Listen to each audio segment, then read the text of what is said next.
안녕하세요. 김효진의 육아TV입니다. 오늘은 아기가 태어나면 엄마들이 처음으로 겪는 신생아 황달에 대해서 말씀드리겠습니다.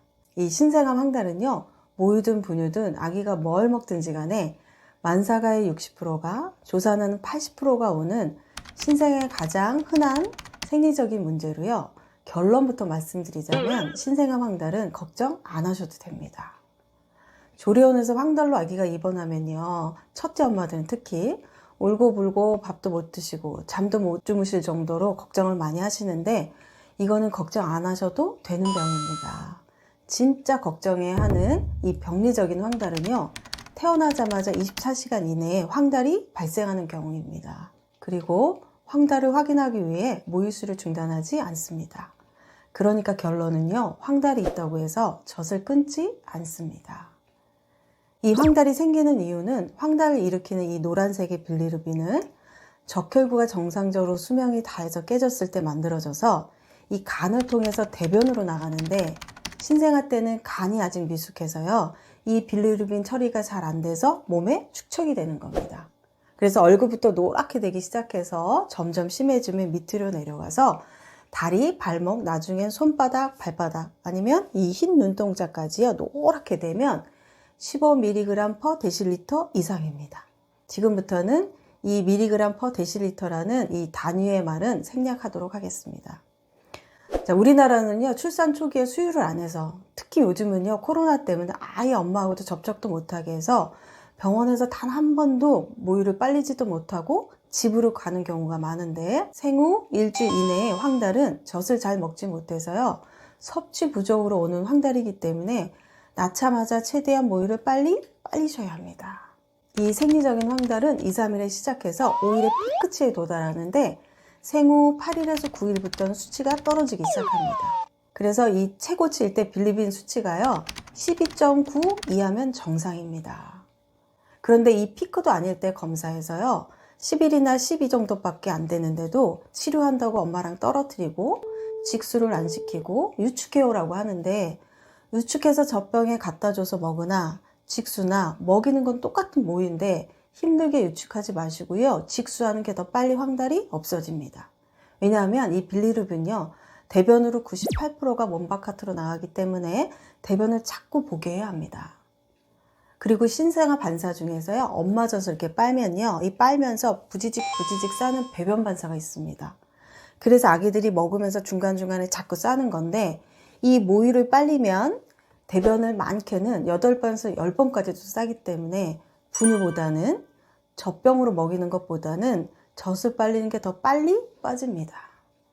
전에 한 엄마가요, 아기가 대변을 연달아 5번 정도 계속 싸더니 엄마 눈에 노란색이 많이 빠져 보이는데 그 느낌이 맞냐고 물어보러 오셨어요. 그래서 제가 엄마의 관찰력이 대단하다고 했습니다. 그러니까 자꾸 젖을 유축해서 먹이지 마시고요, 젖을 빨려서 대변을 많이 보게 해서 황달이 빨리 빠지게 해야 합니다. 진짜 모유를 끊어야 하는 모유 황달은요, 생후 2주 후에 늦게 발생하고요, 그 다음에 전체 모유수가 1, 2%밖에 나타나지 않고요, 또 최고치도 5일이 아니라 10일에서 15일이 돼야지 최고치가 되고, 증상은 3주에서 12주까지도 갑니다. 이 모유 황달이라도요, 없어질 때까지 젖을 끊지는 않고요, 하루 이틀 정도만 이때는 모유를 끊습니다. 이 신생아 황달이 높을 수 있는 경우는 ABO 부적합증이라고 해서요, 엄마는 O형이고 아기가 O형이 아닌 다른 혈액형일 경우는 엄마 혈액이랑 달라서 적혈구가 많이 깨져서 높을 수 있고, 38주 이후의 조사나, 그래서요, 최대한 수술도요, 늦게 잡는 게 좋습니다. 그리고 2.5kg 이하의 저체중아, 또 분만 과정에서 이 겸자 분만이라서 뺏김 같은 걸 사용해서 생긴 이 두혈증이 있는 경우, 그 다음에 조기 파수가 된 경우, 또 엄마가 당뇨나 고혈압이 있는 경우는 높을 수 있습니다. 자, 치료는 이 푸른색 형광빛이요, 빌리루빈을 감소시키는데 가장 효과적이어서 인큐베이터 안에서요, 광선 치료를 받는 것인데, 이 아기한테 주사나 다른 처치 같은 게 전혀 없고 광선이 바로 눈앞에 있어서 눈을 보호하기 위해서 안대만 하고 치료하는 거고, 이 광선 치료의 부작용 거의 없으니까요, 이것도 걱정 안 하셔도 됩니다. 그러니까 울지 마시고요, 신생아 황달 가지고 울면 사실 애기 못 키웁니다. 또 지나고 보면 황달은 진짜 별거 아니었는데 내가 왜 그랬을까 후회들도 많이 하세요. 보통 병원마다 다른데요. 이 피크일 때 5일째에 15 이상이면 치료하는 병원도 있고요. 17, 18일에도 아기가 잘 먹으면 치료도 안 하고 지켜보는 병원도 있습니다. 그리고 치료 후 하루나 이틀 안에요. 다 떨어집니다. 일단 치료를 받고 떨어져서 나오면 수치가 1, 2 정도 다시 오르더라도요. 정상 범위 안에 있기 때문에 걱정 안 하셔도 됩니다. 근데 인큐베이터에 입원을 하면 직수를 할 수가 없으니까요. 이때만 유축기로 모유를 짜서 병원에 갖다 줍니다. 그러니까 짠 젖이라도 병원에서 계속 먹이는 것은 모유 때문이 아니라는 뜻이니까요. 이때만 열심히 짜서 갖다 주시면 되는데 이 유축기 사용 방법과 모유 보관은요. 따로 말씀드리도록 하겠습니다. 황달을 진단하기 위해 젖을 끊지 않아야 합니다.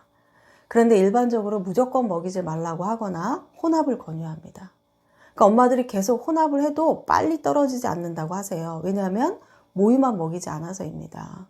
그래서 엄마들이 하시는 말씀이 혼합하라고 해서 모유는 유축하고 혼합했는데도 만 한 달이 돼서야 떨어졌다고 말씀하시고, 그런데 이미 그동안 젖은 유축만 해서요 다 줄고요.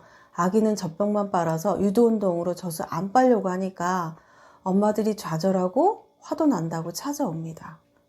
그래서 모유수유를 권장하는 병원에서는요, 이틀 이상 젖을 끊지 않고요, 직수를 계속하면서 떨어지는 걸 확인합니다. 신생아 황달을 예방하기 위해서는요, 수술인 경우는 수술 날짜를 예정일에 가까이 잡고, 또 태어나자마자 최대한 빠른 시간 안에 모유수유를 시작해야 하고, 모유수유도 하루에 8번에서 12번 수유하시고요. 그리고 조리원에서는 가능한 모자동실을 하면서 더 자주 더 열심히 모유를 먹여야 합니다. 그래서 보통 조리원에 있을 때 열심히 모유 먹이시면 황달이 다 없어져서 퇴실하게 됩니다. 이 신생아 황달은 걱정해야 할 병이 아니니까요. 걱정하지 마시고 초기에 열심히 모유를 먹이시면 됩니다. 오늘은 신생아 황달에 대해서 했습니다. 그래서 오늘은 여기까지.